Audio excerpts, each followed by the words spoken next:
Kabanata 201. Ikaw. Sadyang nakakainis si Luna, lalo na sa paraan ng pagsasalita niya na may halong pang-aasar at wala kang magawa kundi tanggapin ito. Matapos kausapin sina Arya at Dahlia, humarap si Luna kay Sumi na may inosenteng mukha. Senior Sumi, alam kong ito ang paborito mong damit. Ang laki ng tapang na kinailangan ko para hingin ito sa'yo, pero sa totoo lang, pinagsisisihan ko ang sinabi ko. Hindi ko dapat kunin ang bagay na mahalaga sa iba, kaya naman, ibabalik ko na lang ang suot mong damit. Ayoko na. Luna Windsor. Simula nang sumikat si Sumi, wala nang nangahas na tratuhin siyang ganoon. Galit na galit siya. Ano raw, ibinabalik sa kanya, para bang siya pa ang binigyan ng limos ng bruha na ito. Pinsan, ayos ka lang ba? Sigaw ni Arya. Luna, hindi mo raw inaapi ang iba, pero gusto mong maghubad ang pinsan ko sa harap ng maraming tao. Gusto mo talaga ng gulo, ano? Galit na si Arya at hindi na napigil ang magsalita. Nagkunwaring natatakot si Luna. Ha, syempre naman, magpapalit muna si Senior Sumi sa banyo o kung saan pribado. Maghihintay ako, kahit gaano pa katagal. Pinakalma ni Dahlia si Sumi habang hawak ang kulay abong damit. Pambahay lang to, gusto mong isuot ni Sumi ito ngayon na. Mabilis sumagot si Luna.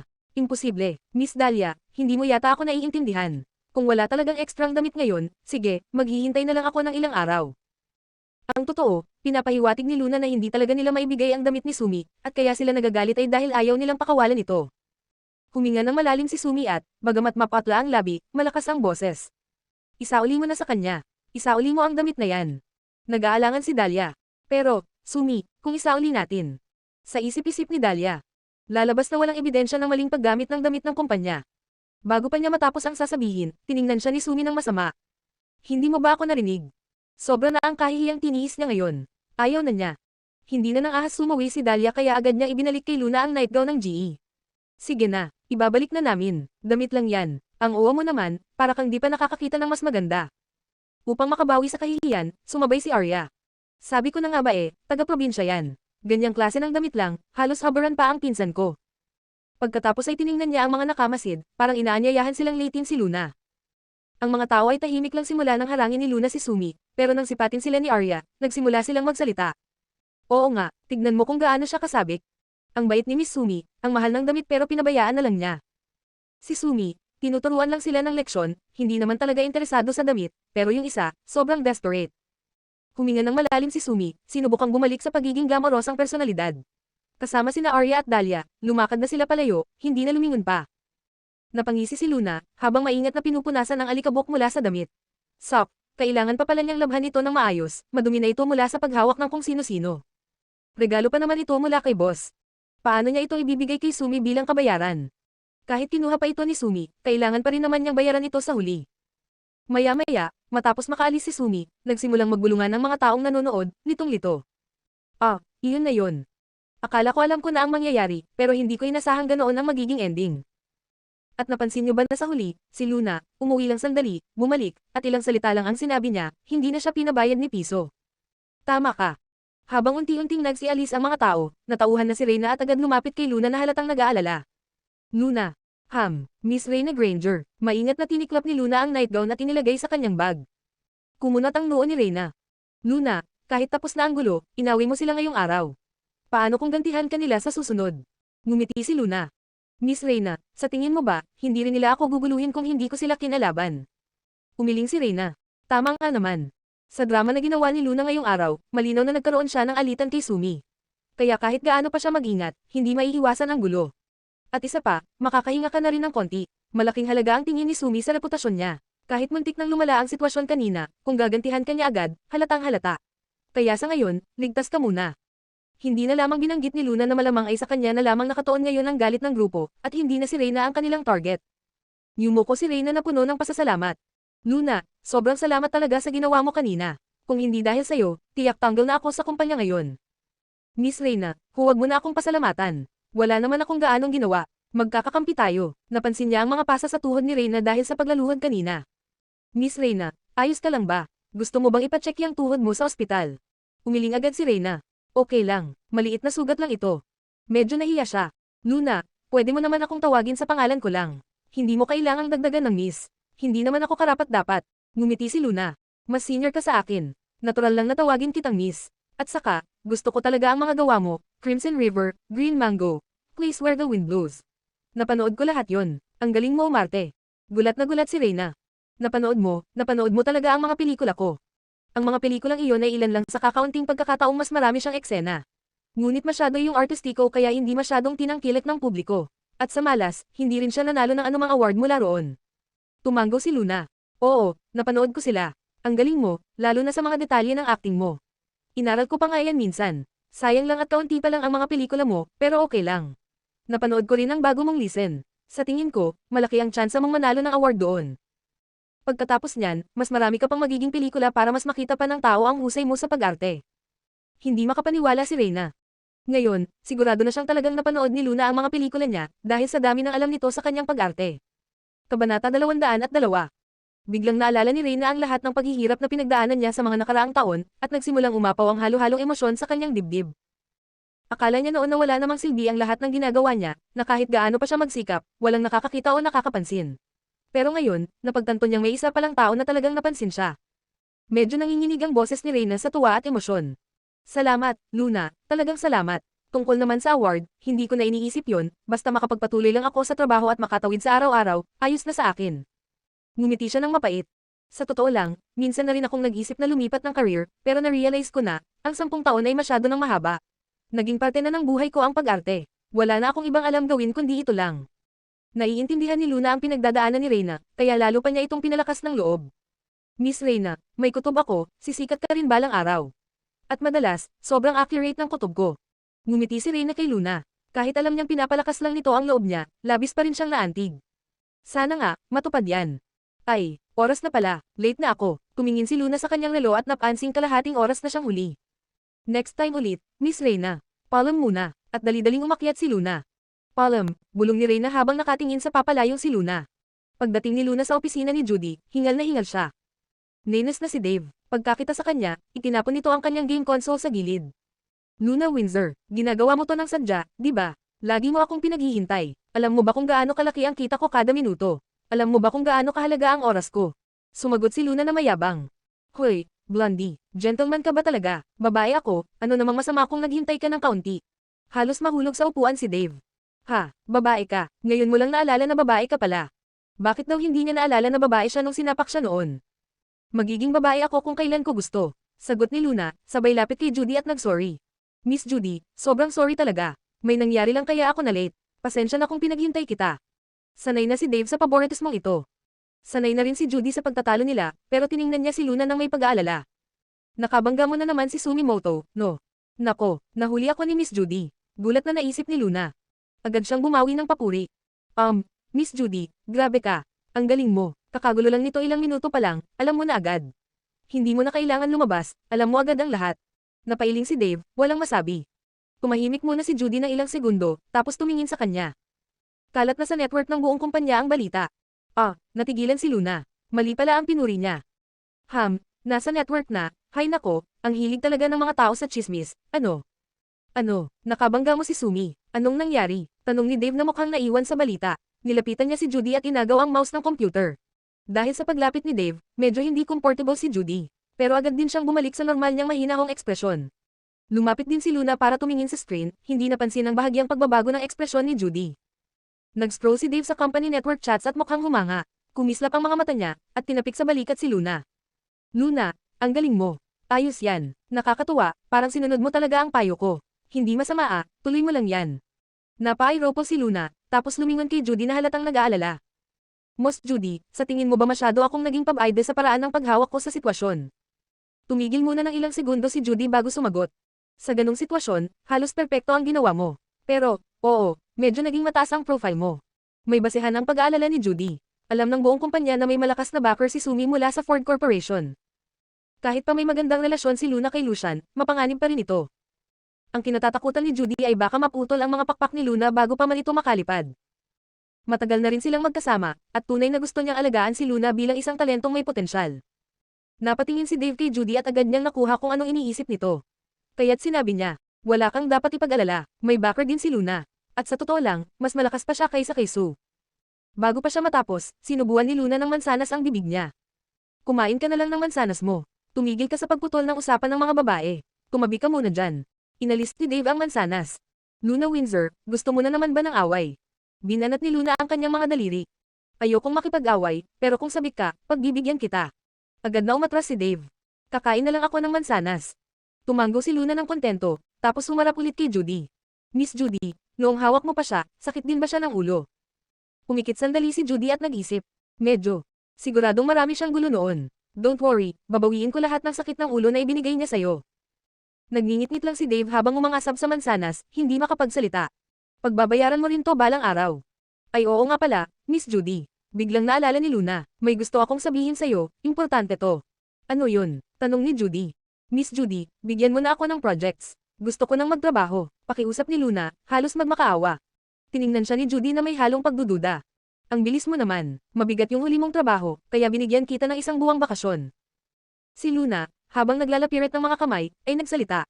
Hindi na kailangan, fully recharged na ako, gusto ko nang magtrabaho at kumita ng pera. Maraming pera, tapos bibili ako ng rare na pusa, titira ako sa mansyong mag-ara, magtatayo ng sariling foundation, at aakyat sa tugatog ng tagumpay.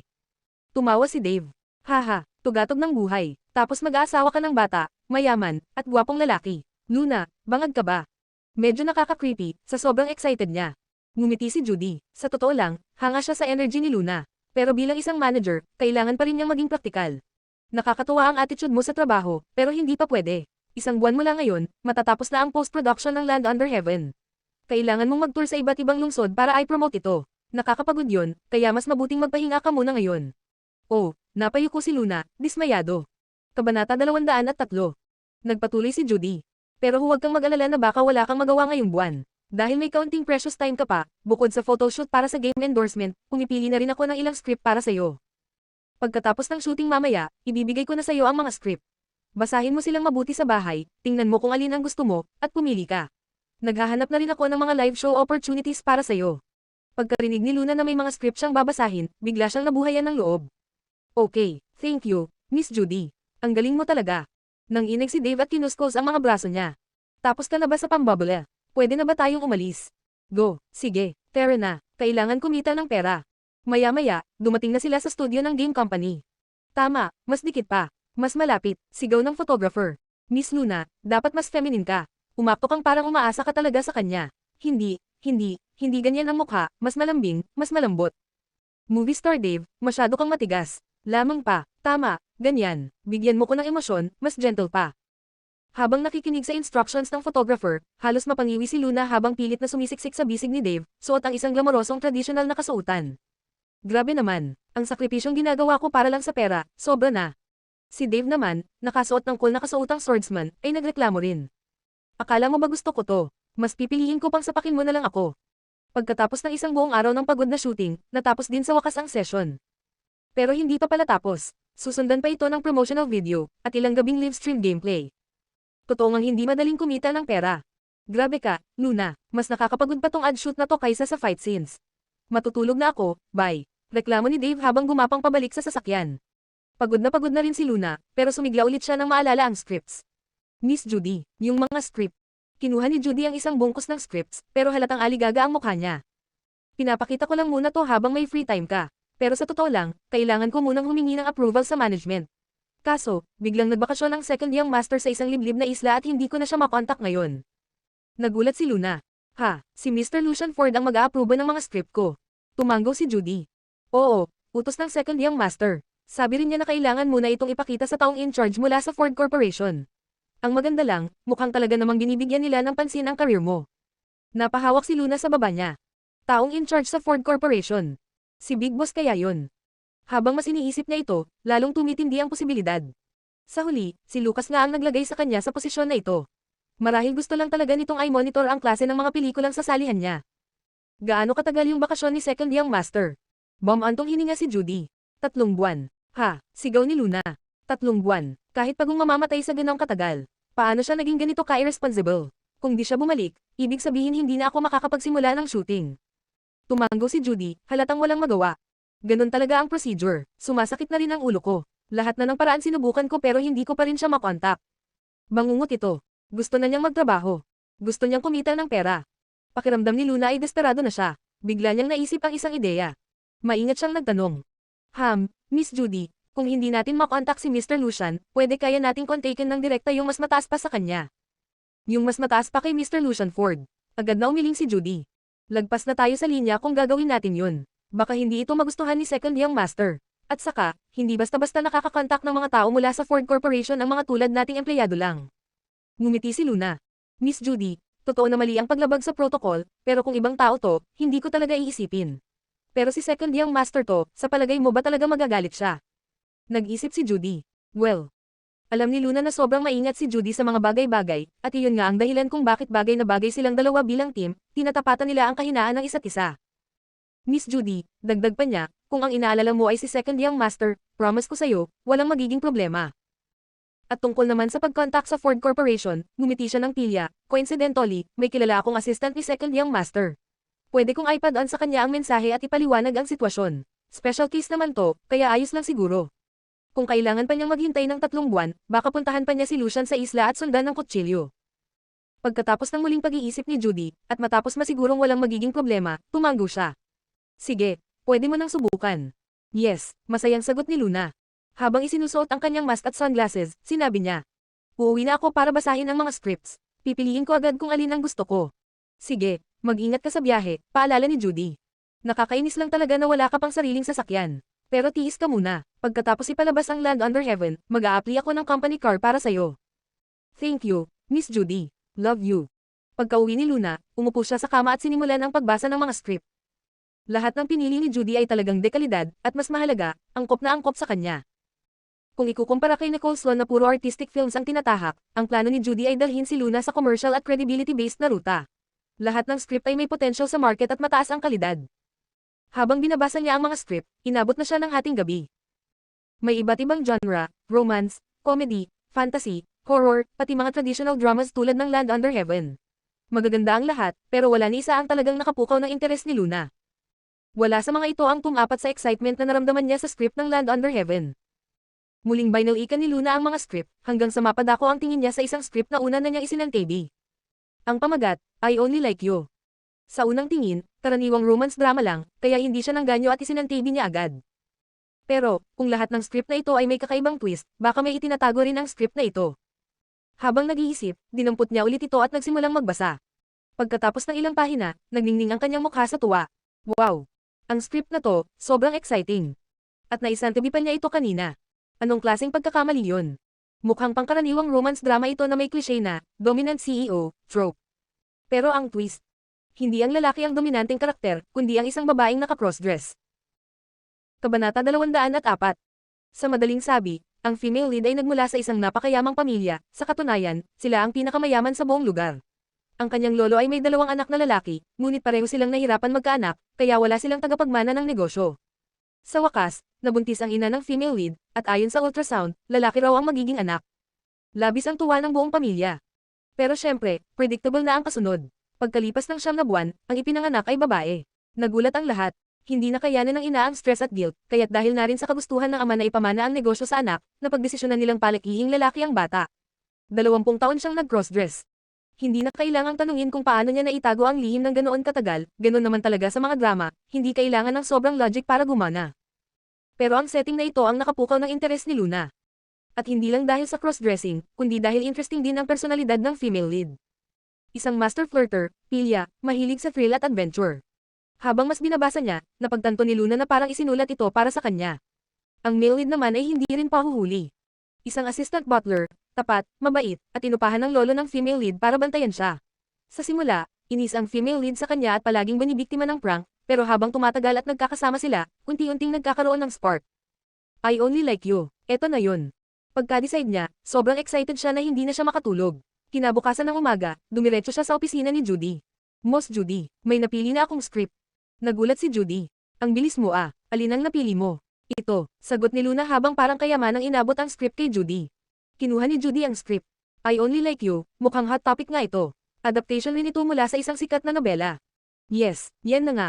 Nag-isip sandali si Judy, tapos nagtanong. Sigurado ka ba sa proyektong to? Hindi kalakihan ang budget nito, mga $10 million lang. Hindi man maliit yan, pero hindi rin blockbuster level. Kaya ko to pinili kasi bagay sa image mo ngayon. Pero naging maingat ako sa pagpili dahil baka masabing idol actress ka lang na walang tunay na acting skills, at baka masira ang reputasyong nakuha mo mula sa Land Under Heaven. Matinding hamon ito sa aktingan. Tumanggaw si Luna. Tama ka, Miss Judy. Alam ko. Tiningnan siya ni Judy. Sa totoo lang, Medyo nagulat ako na ito ang napili mo, sa itsura mong yan, sigurado ka bang kakayanin mong mag-crossdress?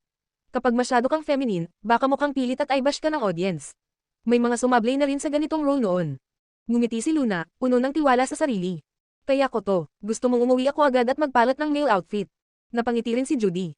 Okay na, basta confident ka, may tiwala ako sa'yo. Sa totoo lang, sa Land Under Heaven, may eksena si Luna bilang isang general, at doon ay nagpakita siya ng matapang at masculine na aura. Kung talagang mag-crossdress siya sa isang buong drama, mahirap man, pero hindi imposible. Natouch si Luna at taos-pusong nagpasalamat.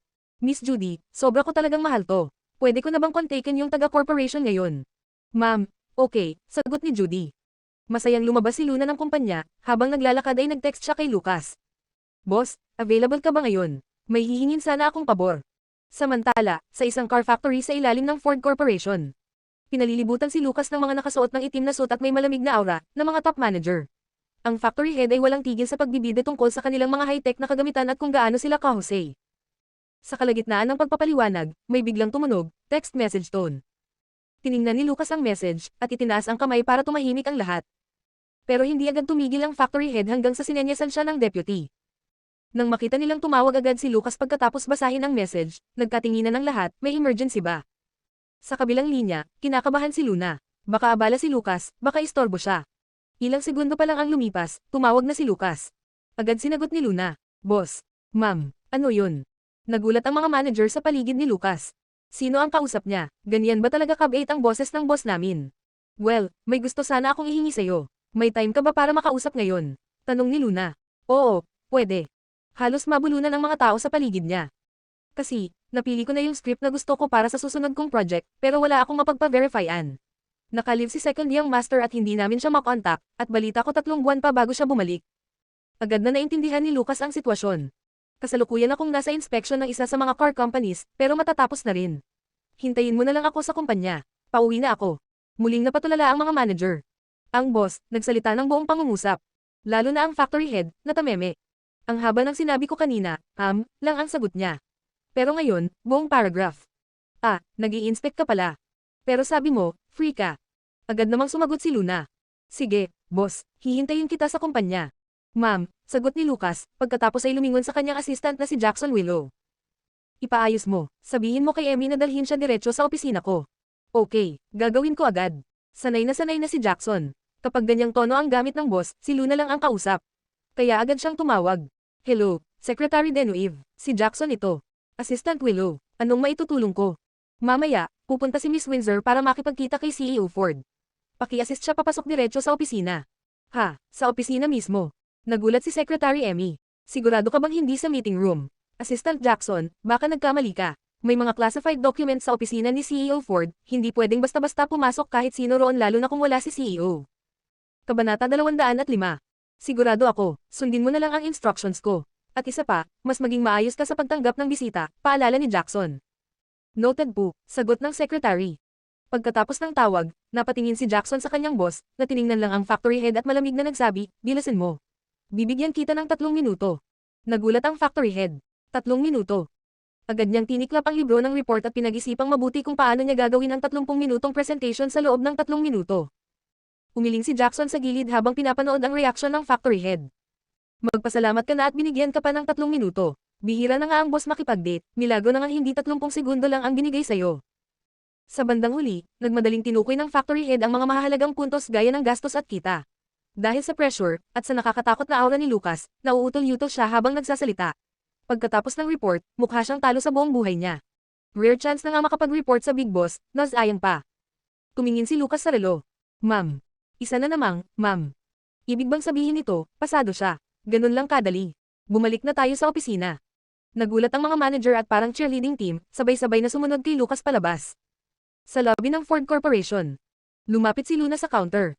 Hello, andito ako para makipagkita kay CEO Ford. Upang hindi makilala, nakasuot siya ng puting face mask. May appointment ka ba? Tanong ng secretary, hindi man lang tumingin. Wala, pero ako. Hindi pa siya tapos magsalita ay pinutol siya ng secretary. Pasensya na, pero kung wala kang appointment, kailangan mo munang kumuha. Pero kahit ganun, 3 buwan pa ang kailangang hintayin. Punong-puno ang schedule ni CEO Ford. Sanay na ang secretary sa mga taong may iba't ibang dahilan para makipagkita kay CEO Ford, may mga naghihintay pa nga ng ilang araw sa labas ng opisina. Kaya automatic na ang pag-reject kapag walang bukang. Pero nakausap ko na si CEO Ford. Haha, nakausap, sino ka ba? Feeling close, isip-isip ng secretary. Bago pa siya makasagot muli, naalala niya bigla ang tawag ni Jackson. Sandali lang, Miss, ano ulit ang apelyido mo? Ako po si Miss Windsor. Agad nagbago ang tono ng secretary at ngumiti ng malaki. Ah, si Miss Windsor pala, tinawagan na ako ni Assistant Willow. Halika, samahan mo ako, diretso ka sa opisina ni CEO. Speechless si Luna sa dramatikong pagbabago ng ugali ng secretary. Salamat. Habang naglalakad, palihim na pinagmasdan ng secretary si Luna. May mask pa siya, mukhang sikretong bisita talaga. Naalala niya ang tono ni Jackson sa telepono. Parang espesyal talaga ang relasyon nito kay CEO Ford. Lalo na't may mga chismis kamakailan lang na may babaeng nililigawan na ang boss. Ayon sa chismis, ang babae raw ay ang sikat na artista na si Sumimoto. Siya kaya ito. Pero sa pananamit niya, parang hindi Sumimoto ang dating. Miss Windsor, nandito na po tayo. Pumasok na lang po kayo. Maghahanda ako ng tsaa para sa inyo. Salamat, sagot ni Luna, bago siya pumasok sa opisina ni Lucas. Nakatayo si Luna sa gitna ng silid at palibot-libot na tumingin ng may kuryosidad. Ito ang kauna-unahan niyang pagpasok sa opisina ni Lucas. Ang buong kwarto ay tumutugma sa personalidad ng may-ari, puro malamig na kulay, maraming metal at salamin, walang kahit kaunting init o lamang sa itsura. Habang nagmamasid si Luna, bigla niyang naalala ang glamorous at kumikinang na interior design ng Glory World Entertainment, at napaisip siya kung gaano nga kalaki ang pagkakaiba ng magkapatid na Ford. Bumalik ang secretary dala ang tsaa. Miss Windsor, narito na po ang tsaa niyo. Maupo po muna kayo. Bukod sa tsaa, may dala rin siyang merienda. Salamat, masyado ko na kayong naabala. Walang anuman, sagot ng secretary sabay kindat, pero hindi pa rin umaalis sa silid. Napansin ni Luna, kaya nagtanong siya. Miss Secretary, may kailangan pa po ba kayo? Wala naman po, enjoy your tea. Sabay labas ng secretary, pero halatang sayang na sayang dahil hindi niya nasalayan ang mukha sa ilalim ng maskara. Napatawa si Luna, halata na chismosa rin pala ang mga tao ni Lucas. Umupo siya sa sofa, inalis ang kanyang mask, at uminom ng tsaa. Habang nagmamasid muli, napansin niya ang isang makapal na photo album. Ano kaya iyon? Hindi ito mukhang karaniwang dokumento. Samantala, sa labas ng kumpanya, dumating na si Lucas kasama ang mga manager. Lahat sila ay na-curious kung ano ba talaga ang sobrang mahalagang bagay kaya nagmadaling umalis ang boss kanina. Pagbaba ni Lucas mula sa sasakyan, mabilis siyang pumasok sa gusali, ngunit bigla siyang napahinto, at nagbago ang ekspresyon ng mukha niya. Kanina ay mukhang masaya siya, pero ngayon, parang paparating ang bagyo sa mukha niya. Nagpanik ang mga manager. May problema ba sa kumpanya? Mabilis ang mga hakbang ni Lucas habang papalapit sa reception desk. CEO Ford, masiglang bati ni Secretary Emmy nang makita siya. Nandito na ba siya? Tanong ni Lucas, matalim at malamig ang boses. Siya, kinabahan ng secretary dahil sa tono. CEO Ford, ang ibig niyo pong sabihin, si Miss Windsor. Oo po, naghihintay na siya sa opisina ninyo. Ano, halos pasigaw ang boses ni Lucas. Nang inig ang secretary, halos maiyak. Si CEO Ford, may problema po ba? Si Assistant Willow po ang nagsabi na doon siya maghintay. Napabuntong hininga si Jackson, natigilan rin sa seryosong ekspresyon ng boss. Naalala niyang siya nga ang nagsabing doon maghintay si Miss Luna. Pinisil ni Lucas ang pagitan ng kanyang mga kilay. Gaano na siya katagal doon? Kumakabog ang dibdib ng secretary habang tumingin sa oras. Mga 7 hanggang 8 minuto na po. Hindi na nagsalita si Lucas. Pero dumilim ang mukha niya, at dali-daling pumasok sa elevator. Hinayla ni Emmy si Jackson. Assistant Jackson, anong nangyari? Mali ba ang ginawa ko? Kayo po ang nagsabi niyan, di ba? Nalito rin si Jackson. Hindi ko rin alam, pero huwag kang masyadong mag-alala, aalamin ko ang nangyari at ibabalita ko sa'yo. Pakiusap po, halos mangiyak-ngiyak ang secretary. Bawat segundo ng paghihintay, parang torture. Pagkababa ni Lucas sa elevator, mabilis niyang inatras ang manggas ng kanyang suit at tumakbo papunta sa opisina. Lahat ng empleyado sa paligid ay nagulat. Teka lang, yung tumakbo ba na yun, si CEO? Kabanata 206. Sa wakas ay nakarating na siya sa opisina. Bam! Binuksan ni Lucas ang pinto ng may matinding puwersa. Nakita niyang tahimik na nakaupo si Luna sa sofa habang hawak ang isang makapal na pulang album.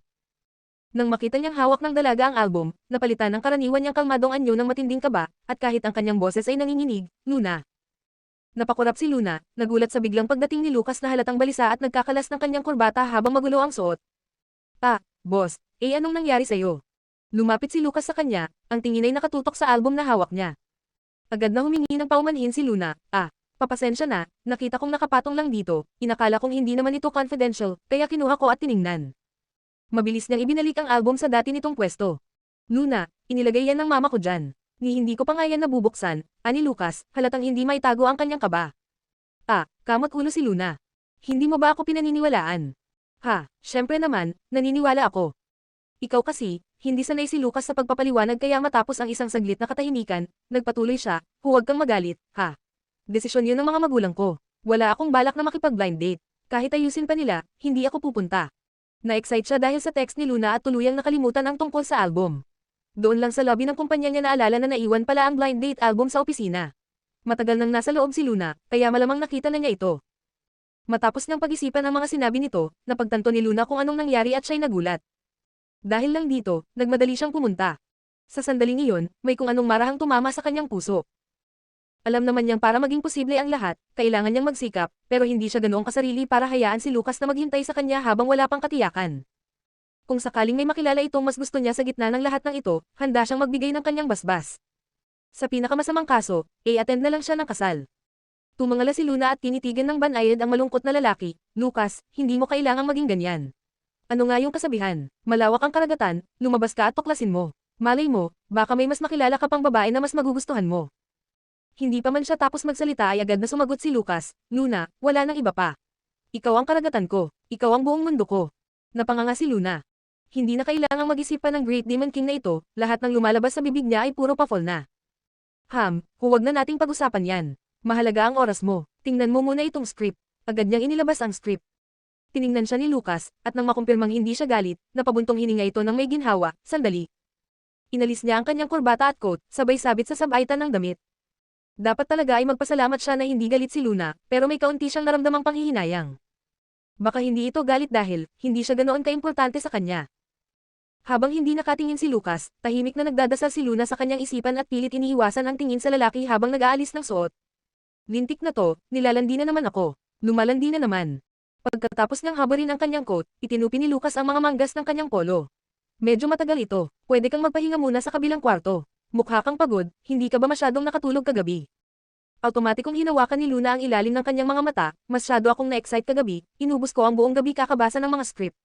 Matulog ka muna sandali, gigisingan kita kapag tapos na ako. Si boss nagtatrabaho habang ako natutulog. Hindi yata maganda yon, alang-inang sagot ni Luna, pakiramdam niya ay hindi tama ang ganoong setup. Tiningnan siya ni Lucas, kahit hindi ka matulog, hindi mo rin naman ako matutulungan. Mas panatag pa ako kung magpapahinga ka muna. Okay. Aalis na ako ngayon. Mabilis siyang lumayo mula sa mesa ng Great Demon King, nawala na ng kontrol ang sa kanyang pang-aakit. Agad pumasok si Luna sa silid pahingahan. Kahit simple at malamig ang disenyo ng resting room, may kung anong init ang naroon. Baka dahil natulog na roon si Lucas dati. Sandali, dito natutulog ang Great Demon King. Ibig sabihin, dito rin siya matutulog ngayon. Habang nag-iisip pa siya, biglang tumunog ang kanyang cellphone. Isang bagong mensahe. Cabbage Lucas, bago ang mga bedsheet. May mataba sa langit ang Diablo. Nakakatakot. Sa labas ng silid pahingahan, nakangiti si Lucas habang ini-imagine ang reaksyon ni Luna sa kanyang mensahe. Ilang sandali pa, nakatutok na siya sa pagbabasa ng script, at dahil hindi nga natulog si Luna buong gabi, nakatulog siya agad-agad. Tahimik at maaliwalas sa loob ng opisina, pero sa labas ay tila may paparating na bagyo. Nang makita ng mga tao na nagmamadaling bumalik si Lucas, nagsimula na sila magpanik. Patay, seryoso na to. Ano bang ugali ng boss natin? Laging kalmado. Pero ngayon, wala man lang pakialam sa itsura, dumaan ng parang bagyo sa building. Sabi ng receptionist, sobrang nakakatakot daw siya kanina sa lobby. Umiiyak pa raw si Secretary Emmy. Biglang napalingon ang lahat kay Jackson. Assistant Jackson, kung may alam ka, huwag mo na kaming paasahin. Hihimatayin ako sa kaba. Tama, sabihin mo na lang kung may emergency sa kumpanya. Mawawalan na ba tayo ng trabaho?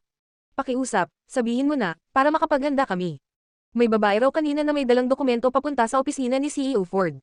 Siya ba yung nagdala ng masamang balita? Napalibutan si Jackson ng mga empleyado at naging magulo ang sitwasyon, mga kaibigan, pakiusap, tumigil muna kayo, wala talaga akong alam. Hintayin na lang natin, okay. Sa totoo lang, medyo sigurado siya na walang problema sa kumpanya. Pero nag-aalala pa rin siya, lalo na't may kinalaman ito kay Miss Windsor. At dahil may kinalaman kay Miss Windsor, mas nakakabahala pa. Lumipas ang oras, lumubog na ang araw, at natapos na ang oras ng trabaho. Wala ni isa ang naglakas loob na umalis, kaya karamihan ay nanatili lang sa kanilang mga mesa. Sa opisina ng CEO. Madalas na tumitingin si Lucas sa direksyon ng resting room, para bang matagal na siyang nakatitig doon. Maya-maya, tumingin siya sa oras at inilapag ang script na matagal na niyang natapos basahin.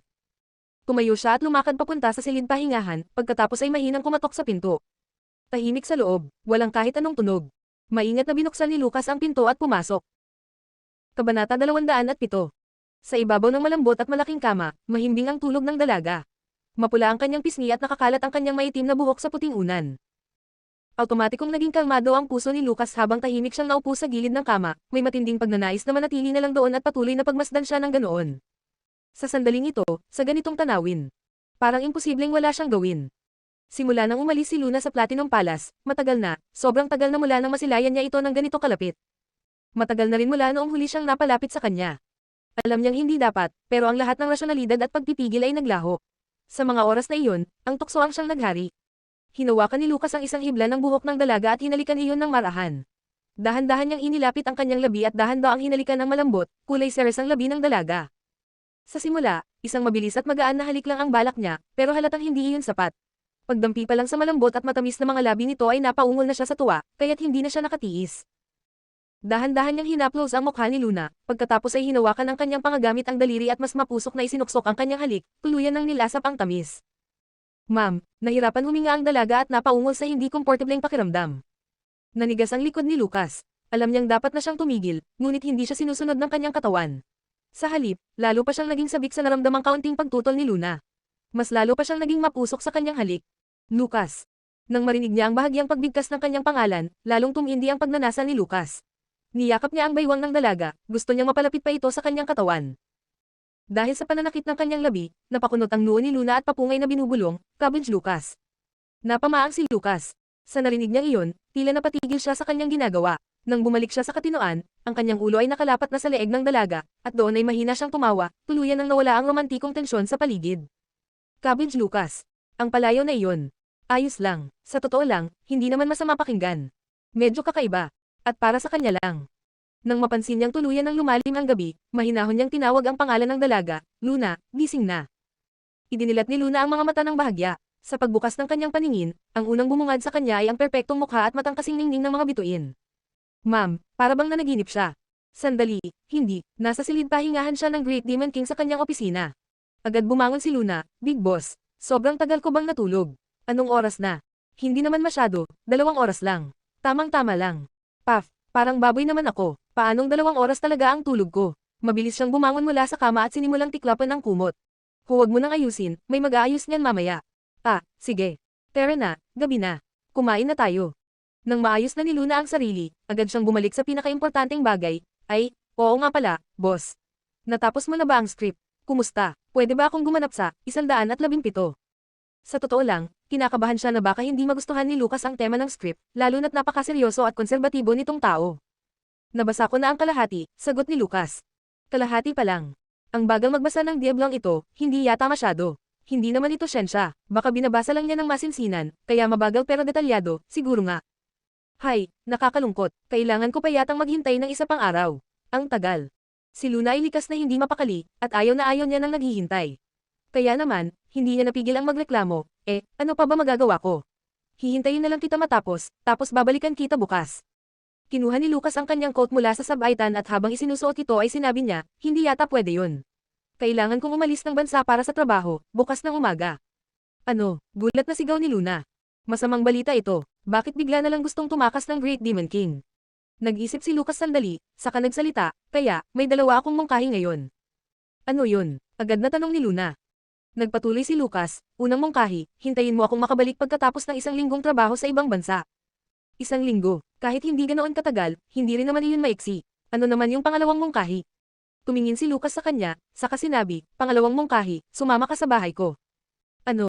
Natigilan si Luna. Anong ibig mong sabihin?" "Ibig kong sabihin, ngayong gabi ay pwede kang kumain sa bahay ko. Pagkatapos ng hapunan, babasahin ko ang natitirang kalahati ng script. Pag natapos ko, pag-uusapan natin ang opinyon ko. Malamang matatapos natin ito ngayong gabi," paliwanag ni Lucas. Kumurap-kurap si Luna, saka agad na sumagot ng walang alinlangan, "Yung pangalawa ang pipiliin ko." May pagpipilian pa ba? Siyempre, ang pangalawa ang pipiliin niya. Pero, pagkatapos sabihin ang desisyon niya, bakit parang pakiramdam niya ay nauto na naman siya? Kumikinang ang mga mata ni Lucas, "Ma'am, tara na." Magalang na nauna si Luna sa kanya at tinulungan siyang buksan ang pinto ng opisina. Ngunit sa pagbukas niya ng pinto, napanganga siya sa kanyang nakita.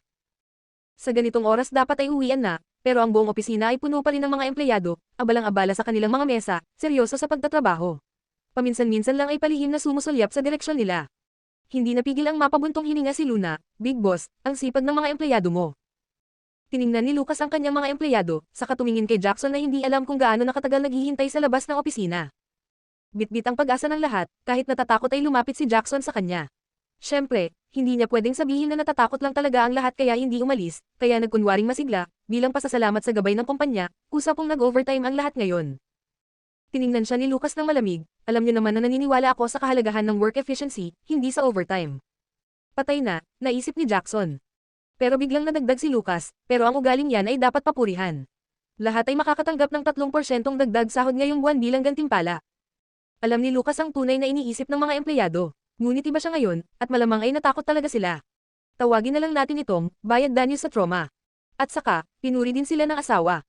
Yun ang mas mahalagang dahilan. Pagkarinig ng mga salita ni Lucas, hindi makapaniwala ang lahat sa narinig nila. Inisip ba nila iyon lang? Buong hapon silang kabado, iniisip na baka magsara na ang kumpanya. Sa huli, gantimpala pala ang kapalit. Sobrang bilis ng pangyayari. Ngunit bago pa nila tuluyang maramdaman ang saya sa dagdag sahod, may mas nakakagulat pang nangyari. Tara na, ani Lucas kay Luna, at habang dumaraan sa gitna ng mga empleyado, mahinahon siyang nagtanong sa dalagang nasa tabi niya, anong gusto mong kainin ngayong gabi? Nakita ko sa circle of friends mo na balak mong mag-diet. Sabihan ko ba ang kusina na maghanda ng hindi mamantikang pagkain? Ma'am, ayos yan, pero kahit ano sa akin okay lang. Huwag mo na akong intindihin masyado, kaya kung kumain ng kaunti. Pwede kang mag-diet, pero alagaan mo pa rin ang katawan mo. Anong tingin mo doon sa nutritionist na nirekomenda ni Kira nung isang araw? Kung okay siya, pwede ko siyang kausapin para gumawa ng angkop na meal plan para sa'yo. Ha, hindi ba masyado kang naaabala? Hindi, ako na ang tatawag mamaya. Sa likod nila, ang buong empleyado ay natahimik. Kabanata 208. Diyos ko, anong nakita nila? Anong narinig nila? Lubos silang nabigla sa matamis na tagpong iyon ng magkasintahan. Napakabilis ng eksenang mag-asawang ito. Sa isang iglap, sabay-sabay na napalingon ang lahat kay Jackson. Tila anumang sandali ay magwawala na ang buong opisina. Magkakaroon na tayo ng lady boss. Puff, Assistant Jack, hindi ka na loyal. Bakit hindi mo sinabi sa amin ang ganitong kalaking balita? Kahit bahagyang leak man lang. Tinakat mo kami sa sobrang kaba. Yung sinabi ni boss kanina na bibigyan tayo ng dagdag sahod, dahil lang ba yun sa sinabi ng lady boss na masisipag tayo? Hindi ba't ayaw na ayaw ni boss ng overtime? Aba, baka nga. Napailing si Jackson. Sok, pati ako muntik nang mabaon sa kaba sa sariling brief. Buti na lang at ayos ang lahat. At dahil may dagdag sahod at kalmadong tono si boss, malamang nalutas na ang krisis. Maliwanag na ulit ang langit. Sa isang banda, parang si Miss Luna ang magtatakda ng kanilang kapalaran, mabubuhay ba sila, o mamamatay. Nang tuluyan ng kumalma ang lahat, may isang babaeng empleyado na hindi natuwa at bamulong, "Oy, huwag muna kayong masyadong OA. Sino bang may sabi na siya na nga ang lady boss?" Marami sa mga empleyadong babae sa kumpanya ay palihim na may paghanga kay Lucas, at pakiramdam nila ay pere sa lahat, ang big boss. Kaya nang bigla itong tila naging pere sa isa lang, hindi talaga sila natuwa. Sumang-ayon ang ilan, malay natin, baka niloloko lang kayo ni boss. Isang lalaking empleyado ang napatingin sa kanila na parang mga tanga at sinagot, tingin ko bilang lalaki, seryoso si boss ngayon. Kung tipo siya ng lalaking mahilig lang sa laro, edi sana may babae na siyang kasama noon pa man. Hindi nyo ba nakita kanina? Hindi siya ang usual na sarili niya. Kailan pa ba naging ganyan kabait si boss? Nagsalita nga siya ng buong pangungusap, may kausap lang siya. Hindi lang yun, simula nang pumasok ako sa kumpanyang to, hindi pa ako nakarinig na ganon karami ang sinasabi ni boss. Akala ko may speech disorder siya. Pero kita nyo naman, ang galing niyang mambola ng babae. Hay nako, sa totoo lang, akala ng karamihan, bakla si boss. Lahat ng babaeng hindi makapaniwala ay napangiwi, pero wala silang maisagot. Dahil hindi nila kayang pabulaanan ang mga punto, bomb iron na lang sila ng ibang banat. Sino bang babae yun? Nakamaskara pa, pangit siguro. Kahit may mask, kita naman sa aura niyang maganda siya. Tigilan niyo na ang pag-aambisyon kay boss, ha? Grabe ka naman, sino bang nag-aambisyon kay boss? Hindi lang kami sanay makakita ng bruha na umaaligid sa kanya. Baka naman si Sumamoto yun. Maganda rin si Sumi, bagay din sila ni boss. Bingi ka ba? Obvious namang fake si Sumi. Anong bagay-bagay? Hindi siya ka-level ni boss. Tama na, inaamin na nating mga babae, kahit sino pa yung babae, hinding-hindi tayo masisiyahan. Sa Platinum Palace. Pagkababa nila ng sasakyan, natulala si Luna habang nakatingin sa villa sa harap niya. Sa totoo lang, noong unang umalis siya, hindi niya inakalang babalik pa siya rito, kahit kailan. Napansin ni Lucas ang kanyang pakamangha. Bakit? Tanong nito. Wala, umiling si Luna at pumasok na sa bahay. Habang naglalakad siya, biglang tumunog ang cellphone niya, si Dave ang tumatawag. Hello, bakit? Wala naman, gusto lang kitang paalalahanan na huwag kang malilate ngayong gabi. Kapag pinaghintay mo na naman ako, magwawala na talaga ako. Pagbabante ni Dave. Naguluhan si Luna, ngayong gabi. Ano bang meron ngayong gabi na di ko dapat malate? Luna Windsor, anong nangyayari sa utak mo? Oo nga pala, may live stream gameplay tayo ngayong gabi, di ba? Oo, naaalala ko na. Nagbibiro lang ako, hindi ko naman talaga nakalimutan. Hindi ako malilate, promise. O siya, Bye muna. Agad binaba ni Luna ang tawag, saka tiningnan si Lucas na may konting guilt sa mukha. Sa totoo lang, dahil sa alindog ni Big Boss, nakalimutan niya talaga ang lahat. Malungkot na bumaling si Luna kay Lucas, Big Boss, alam mo naman na ako ang spokesperson ng isang game, di ba? Kasama sa promo ay magla-livestream ako ng gameplay ngayong gabi. Wala akong choice. Sumagot si Lucas ng walang pag-aalinlangan, pwede mong gamitin ang computer ko. Napakunot ang noo ni Luna sa gulat, gagamitin ko ang computer mo. Hinaplos ni Lucas ang kanyang buhok ng banayad, huwag kang mag-alala, mataas ang specs ng computer ko, at mabilis din ang internet dito sa bahay, kaya hindi ka magkakaproblema. Oh. Habang pinagmamasdan niya ang kumpiyansang ekspresyon at tono ng Great Demon King, kumurap si Luna, nagniningning ang kanyang mga mata, saka tumango. Siyempre, ang Great Demon King ay tiyak na may computer na may pinakamataas na specs. Tungkol naman sa internet, naranasan na rin niya ito dati. Noong nakatira pa siya rito, ang pinaka-favorite niya ay ang internet speed. Sobrang bilis kaya't ang pagbabrowse at paglaro ng games ay sobrang saya. Aakyat muna tayo, subukan mo munang gamitin. Ma'am, sige. Habang naglalakad papasok ng bahay, masigla silang nag-uusap. Sa di kalayuan, nagulat si Butler doon nang makita ang dalawa na magkasamang umuwi. Agad siyang yumuko at binati sila ng magalang, maligayang pagdating, young master. Ma'am. Hello, Miss Luna, nandito po kayo ngayon bilang bisita. Tanong ng matandang Butler, halatang may halong emosyon sa mukha. Hello, Grandpa Butler, nandito lang ako para magtrabaho, sagot ni Luna na may ngiti. Ganun ba, halata ang bahagyang pagkadismaya ng matanda, pero agad siyang bumawi ng pag-iisip, kung kaya nilang magkasamang manatiling kalmado, ibig sabihin ay may magandang pagunlad. Kita rin niya na magaan ang pakiramdam ng kanyang amo. Matindi kasi ang huli nilang away, na talaga namang kinabahan siya ng husto. Biglang tumakbo si Winwin papalapit, puno ng emosyon, Miss Luna. Bumalik ka na. Tahimik na napailing si Luna sa pagbati ng pagbabalik. Hi, kahit mga katulong ng Great Demon King, hindi basta-basta. Napatawa siya ng bahagya, na-miss mo ba ako, Winwin? Siyempre, namula ang mukha ni Winwin habang mahiyain niyang binubulong ito. Nang mapansin niyang nandoon din si Lucas, mabilis siyang yumuko, maligayang pagdating, young master. Hindi maitago sa mukha ng dalaga ang kanyang tunay na emosyon. Sa kilos pa lang niya, malinaw na mas paborito niya si Luna kaysa sa mismong amo. Buti na lang sanay na si Lucas, at masaya na rin siya sa ganun, basta huwag lang masyadong agawin ang atensyon ng kanyang magiging asawa. Nang makapasok na si Lucas at Luna, napalingon si Winwin kay Butler Don, sabik na tanong, Uncle Don, bakit bigla pong dumalaw si Miss Luna? Sila na po ba ni Young Master? Umiling si Butler Don, huwag kang magpadalos-dalos, si Miss Luna ay nandito lang para sa business. Pero masasabi ko, maganda ang chemistry nilang dalawa. May isa pa siyang bagay na hindi nasabi, hindi niya alam kung ilusyon lang ba niya, pero tila may kakaibang tingin pa rin si Miss Luna tuwing tinitingnan ang Young Master. Matapos makipagbati kina Winwin at sa iba pa, sinamahan ni Lucas si Luna paakyat sa kanyang study room. Binuksan ni Lucas ang ilaw, pagkatapos ay inihila ang isang upuan at inilahad kay Luna bilang hudyat na maupo siya. Pagkaupo niya, si Lucas na mismo ang nag-type ng password ng computer sa harap niya. Hindi agad nakalingon si Luna kaya nakita niya ang password. Dahil sa kuryosidad, bigla niyang naibulong, L-U-C-K-Y, 712. Alam naman niya ang ibig sabihin ng Lucky, pero ano ang ibig sabihin ng 712? Hindi naman ito birthday ni Lucas, o ni Little Treasure, at hindi rin naman sa kanya.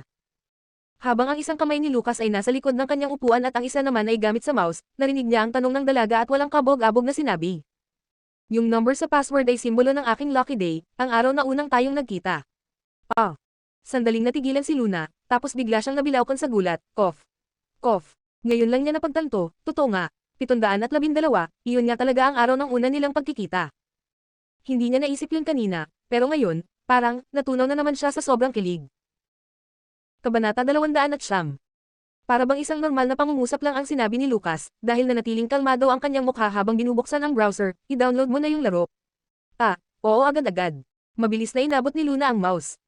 Ngunit hindi pa naiaalis ni Lucas ang kanyang kamay, kaya't sa halip na mouse, ang kamay niya ang nahawakan ni Luna. Agad niya itong binitawan, sorry, pasensya na. Pagkaayos niya ng upo para humingi ng paumanhin, bigla na lang sumubsob ang ulo niya sa dibdib ni Lucas. Speechless si Luna. Hinaplos ni Lucas ang kanyang ulo, tapos, tila napansin ang kanyang pagkabalisa kaya't malumanay nitong sinabi. Hindi na kita istorbohin, bababa muna ako sa kusina, tawagin mo lang ako kung may kailangan ka. Mabilis na tumango si Luna, sige. Nang makalabas na ang Great Demon King at maisara ang pinto, saka lang siya nakahinga ng maluwag. Tinapan niya ang kanyang mukha at humilata sa desk. Lucas Ford, kapag inulit mo pa yan, baka hindi na ako makapidyo at, madapa talaga ako, okay. Matagal-tagal ding bago muling nakafocus si Luna. Binuksan niya ang website ng game at sinimulang i-download ang game client. Mabilis talaga ang internet, tulad ng dati. 10 minuto lang, tapos na agad ang download. Pagkatapos ay nilagay niya ang kanyang account at password para makapag-login. Habang check niya ang friend list, nakita niyang online na si Dave. Halos kakapasok lang niya sa game nang bigla siyang tawagan ni Dave para yayain sa laro. Ang aga mo namang online. Sagot niya matapos ay connect ang voice chat. Akala mo ba pareho tayong tamad? Nakangising sagot ni Dave mula sa kabilang linya. Bakit parang defensive ka ngayon? Tanong niya na may halong hinala. Kailangan mo pa ba akong sermonan kahit defensive ako? Bilasan mo, team up na tayo. Mag-warm up tayo ng 2 round. Sige, let's go. Biglang naging energetic si Dave nang marinig na magsisimula na ang laro, at nakalimutan ang lahat ng usapan. Pero trahedya ang sumalubong sa kanila sa umpisa pa lang ng laro. Luna, bilis, bakit ang lutang mo? Puff, huwag kang dadaan dyan, may ambush, ayan na. Patay ka na, Luna Windsor, nakalimutan mo bang uminom ng gamot mo ngayon? Sigaw ni Dave mula sa kabilang linya. Gago, ikaw ang nakalimot sa gamot mo. Ang bagal ng reaction mo, hindi ka man lang nag-warning. Swordsman ka pa naman, anong silbi mo kung di mo rin ako kayang protektahan bilang nurse? Kahit guilty si Luna, hindi niya kailanman aaminin ito. Ang galing mo talagang magbaliktad ng usapan. Luna, alam mo ba talaga ang ginagawa mo? Lutang ka ngayon. Gigil na tanong ni Dave. Natigilan si Luna. Totoo naman, sa dami ng devil attacks, sa kanya ngayon, normal pa nga ang level ng focus niya. Tumigil ka na nga dyan sa dakdak mo. Isa pa. Inis na sigaw ni Luna habang pinipilit i-reset ang kanyang utak. Sa pangalawang round, bagsak pa rin sila ng malala. Galit na rin si Luna ngayon at sinimulan na niyang awayin si Dave. Dave Thompson, kinagat ka ba ng aso? Anong ginawa mo sa frontline? Gusto mong mamatay? Kahit magician pa ako, di kita maliligtas. Ayoko na maging nurse, ako naman ang maging swordsman. Punyeta, hindi ko kagustuhan to. Utos to ng game company. At saka, hindi sa character ang problema, kahit pa-attacker ka sa totoong buhay, imposibleng ganito ka bano bilang nurse. Aminin mo na, anong nangyayari sa'yo? Habang mas iniisip ni Dave, lalo siyang kinikilabutan, may mali talaga. Blondie, tigilan mo yung mga palusot mo. Ikaw itong palpak, tapos ako pa sinisisi. Walang balak umamin si Luna. Wala siyang intensyong sabihin na lutang siya dahil kay Lucas. Mas mabuting isisi lahat kay Dave. Sa kabilang linya, halos umubo na ng dugo si Dave sa inis. Habang galit na galit si Luna at inaalisan ng balat si Dave sa voice chat, napatingin siya sa likuran, at natigilan. Si Lucas ay nakasandal na sa pintuan at tahimik siyang pinagmamasdan. Hindi niya alam kung gaano na ito katagal doon. Biglang nakaramdam ng matinding pagkapahiya si Luna at mabilis na pinatay ang mic. Kailan ka pa nandyan? Hindi niya kaya, narinig ba siya ng Great Demon King habang pinapagalitan si Dave? Diyos ko, huwag naman sana. Sa totoo lang, hindi naman talaga ako magaspang maglaro, at hindi rin ako basta-basta naninigan ng tao. Kaya lang, sobra talagang pangit ng laro ni Dave ngayon. Patuloy pa rin sa pagbibintang si Luna. Ngunit ngumiti lang si Lucas, napaka-cute mo.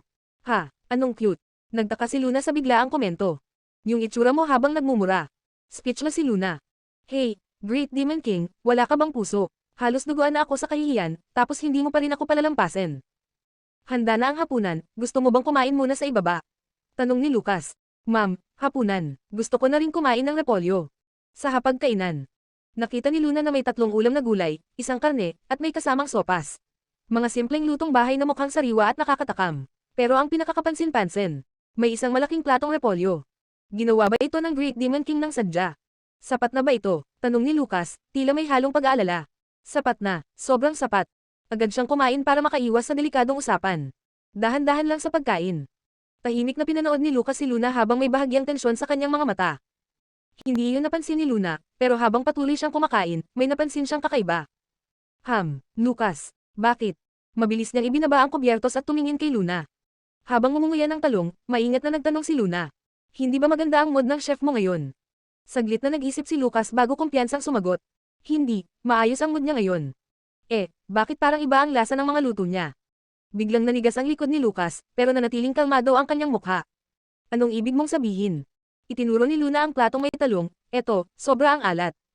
Tapos itinuro niya ang winter melon na may karne, ito naman, overcooked. Medyo sunog pa nga ang karne. Tapos itong tomato omelet, puro kamatis na lang, halos walang itlog. At higit sa lahat, parang nakalimutan lagyan ng asin yung sabaw. Pagkatapos ng kanyang komento, tiningnan niya si Lucas at handa pa sanang magreklamo. Ngunit, napansin niya ang kakaibang ekspresyon nito. Biglang natigilan si Luna, may isang kaisipang pumasok sa isip niya at hindi siya makapaniwala. Makalipas ang ilang saglit, dahan-dahan niyang nilunok ang kinain at mahina siyang nagtanong. Lucas, ikaw ba ang nagluto ng mga ito? Matamlay ang mukha ni Lucas, halatang ayaw niyang aminin, pero hindi rin siya makapagsinungaling. Pagkaraan ng ilang segundo, tumanggo siya ng marahan, Ma'am. Puff, ikaw nga talaga. Gulat na gulat si Luna. Patay, ang lakas pa naman ng reklamo niya kanina, hindi niya alam na ang Great Demon King pala ang nagluto. Napayuko si Luna at tinapon ang mukha, saka mabilis na nag-justify. Ay nako, akala ko kasi gawa ng chef mo. Siyempre, kung professional chef ang gumawa, mataas ang expectations ko. Pero kung ikaw pala ang nagluto, huwag ka sanang magalit, first time mo ba itong magluto? Hindi, ilang beses na rin akong nag-practice. Tugon ni Lucas, halatang dismayado. Bilang isang perfectionist, nasaktan talaga siya sa kabiguan ng unang subok niya. Kabanata 210. Oh, ilang beses mo na rin palang na-practice, edi considered beginner ka pa rin. Hindi ako nagbubuhat ng bangko, pero para sa isang baguhan, sobrang galing mo na agad. Tingnan mo tong talong, sobrang bango. Kahit medyo maalat, talagang perfect. At itong wintermelon na may karne, ang karne ay medyo lutong-luto lang ng kaunti. Actually, gusto ko nga yung ganito. Tapos itong tomato omelet. Nilagyan ko na lang ng maraming kamatis kasi naparami ang eggshells, kaya tinapon ko halos lahat ng itlog, paliwanag ni Lucas. Nabulunan si Luna, pero pinilit pa ring purihin ito, kaya pala. Ibig sabihin, mataas talaga ang standards mo sa sarili mong pagluluto. Sa totoo lang, ang counting eggshells hindi naman malaking bagay. Noong nagsisimula pa lang ako magluto, halos lahat ng putahe ko may shell. At yung sabaw. Masarap din pag light lang ang lasa. Pero ang pinaka-the best talaga dito ay itong cabbage. Grabe, mas masarap pa to kesa sa luto ko. Pinilit ni Luna purihin ito kahit nanunuyo na ang kanyang lalamunan, at sa wakas, lamambot din ang ekspresyon ni Lucas. Ma'am, matagal ko nang pinapractice yung dish na yan. Kung pumasok lang sana si Luna sa kusina ngayon, makikita niya ang basurahan na punong-puno ng mga palpak na cabbage dishes. Ang matagumpay na platong nasa harap niya ngayon ay bunga ng maraming nasawing, repolyo. Hindi talaga masama, gagaling ka palalo kung magpapatuloy ka sa pag-practice. Patuloy na nilambing ni Luna si Lucas nang makita niyang gamaan ang loob nito. Tiningnan siya ni Lucas ng seryoso, magpa-practice ako, hanggang sa tuluyan kang masiyahan. Ha, ang ibig ko sabihin, ha? Hindi niya inasahang ganito ang sagot ng lalaki. Ang gusto lang naman talaga niyang sabihin ay, basta may ibang marunong magluto, ayos na. Hindi na kailangan siya pa. Pero, ang isang tulad ni Lucas, na seryoso pang nag-aral magluto ng sopas para lang sa kanya. Grabe. Muntik na siyang mapahamak sa mga nasabi niya kanina, pero sa huli, napawi rin ang tensyon. Sa totoo lang, wala siyang lakas ng loob na makitang malungkot ang Great Demon King. Kaya kahit plano niyang mag-diet, naubos pa rin niya ang lahat ng pagkain. 2 malaking bowl ng kanin ang naubos niya. Nang makita ni Lucas na wala nang natira sa pagkain, sa wakas, ngumiti siya. Hinimas ni Luna ang busog na tiyan at napabuntong hininga. Para sa ngiti ng Great Demon King, sulit na kahit halos pumutok siya. Anong oras ang livestream mo? Tanong ni Lucas. May 1 oras pa, balak ko sanang mag-practice ng ilang rounds muna. Iba kasi yung computer, baka hindi ako sanay. Ma'am, babasahin ko muna ang script. Okay, salamat sa pagsusumikap, Big Boss. At naghiwalay muna sila. Bumalik si Luna sa computer. Hindi niya alam kung dahil ba sa charm ng Great Demon King kaya siya naging kalmado, pero sa mga susunod na laro, bumalik na sa normal ang performance niya. Hoy, bumalik na rin sa normal ang laro mo. Kung hindi, sigurado tayong pupulutanan tayo ng mga fans mamaya. Sa totoo lang, Luna, gutom ka lang yata kanina, no? Oo na, sabihin na nating gutom ako. Mabilis lumipas ang 1 oras, at eksaktong 8 PM nagsimula ang livestream. Kakagreet pa lang ni Luna sa mga gamers at fans nang tumunog ang kanyang telepono, message mula kay Dave. Connected naman sila sa mic, kaya nagtaka siya kung bakit nag-text pa si Dave. Binuksan niya ang message. Filthy Demon King. Diyos ko, Luna, anong ginagawa mo sa bahay ng uncle ko? Natigilan si Luna. Agad siyang humarap sa camera at nagsabi sa fans.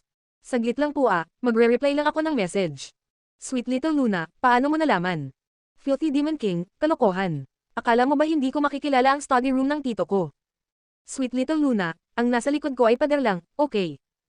Filthy Demon King, sabihin mo na lang kung oo o hindi. Sweet little Luna, oo na. Pero mahaba ang kwento, ikukwento ko na lang mamaya. Mag-focus ka muna, magsisimula na tayo. Ipinatong ni Luna ang kanyang telepono at nag-concentrate sa paghahanda ng livestream. Pagkatapos ng palitan nila ng mensahe ni Dave, marami ng komento mula sa fans sa livestream. Ang ganda ni Luna Windsor. Nude makeup ba yan today? Luna, magaling ka ba sa laban? Naglalaro rin ako ng game na to. Ang saya. Akala ko pink ang kwarto ng goddess, pero metal ang vibe, ang astig pala. Nagsimulang mag-reply si Luna habang naglalaro rin. Yep, hindi ako lumabas today kaya tinamad na rin akong mag-makeup. Yung skill level ko, tignan nyo na lang mamaya, malalaman nyo rin. Tungkol sa kwarto, hindi ito kwarto ko. May mga errands ako kanina, kaya hindi ako nakauwi, kaya nakikitira lang ako sa computer ng isang crew member. Hindi niya sinabing kaibigan, dahil obvious na mukhang kwarto ng lalaki yun. Kung sinabi niyang friend, tiyak na mabubuking at magtatanong pa ang fans. Tama nga siya, nang marinig nilang crew member, wala nang nagtanong pa. Pagkatapos ng ilang sandali, nakapasok na rin sila sa laro. Bumalik na sa normal ang performance ni Luna, handa na siyang magpakitang gilas, nang bigla namang si Dave ang umarte. At mas malala pa ang laro niya kaysa sa mga nauna noong si Luna ang sabog. Halos napamura na si Luna, pero naalala niyang live stream ito, kaya tiniis ang inis at sinabi na lang ng mahinahon.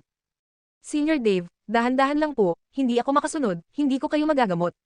Dave Thompson, gusto mo nang mamatay, tumigil ka nga dyan. Senior Dave, ikaw ang protector ko. Pagpatay ang healer, patay tayong lahat. Current Adong Blondie, marunong ka ba mag-isip? Senior Dave, tatlo silang paparating. Di natin sila kaya, tumakbo na tayo. Tarantado, huwag mo akong idamay kung gusto mong mamatay. Isang game pa lang, mentally drained na agad si Luna. Siyempre, talo sila sa round na ito, at napuno ang livestream chat ng panlalait. Dati, pinupuri pa sila dahil maganda ang chemistry nila ni Dave. Pero ngayon na sobrang sama ng performance, natural lang na uminit ang ulo ng mga viewers. Buti na lang, loyal ang fans ni Dave, kaya agad itong dinipensahan. Hoy mga aso, Liz, di kami nandito para manood ng tournament, nandito kami para sa pogi naming si Dave. Kahit mukha lang ni Dave ang gamitin niya pang control, panunuurin pa rin namin. Laban lang, Dave, bibigyan ka namin ng yate. Kahit hindi mainit ang ulo ng fans, para hindi siya tuluyang sumabog, tinawagan ni Luna si Dave ng palihim habang intermission. Hoy bro, niloloko mo ba ako? Kakakalma ko lang, tapos ikaw naman ang sabog ngayon. Tahimik si Dave sa kabilang linya ng ilang segundo, hanggang sa bigla siyang nagtanong. Dapat ba kitang tawaging tita, simula ngayon? Ha, anong tita? Dave Thompson, paranoid ka na ba? Nandito ako para sa trabaho, okay. Pinapatulong ko lang sa tito mo na i-review yung script. Wala si Lucian, tapos aalis din si Tito Lucas mo bukas paalis ng bansa, kaya ngayong gabi lang pwede. Totoo. Bakit ako magsisinungaling? Teka nga, kaya ka pala hindi makalaro ng maayos kanina kasi iniisip mo tong kalokohan na to.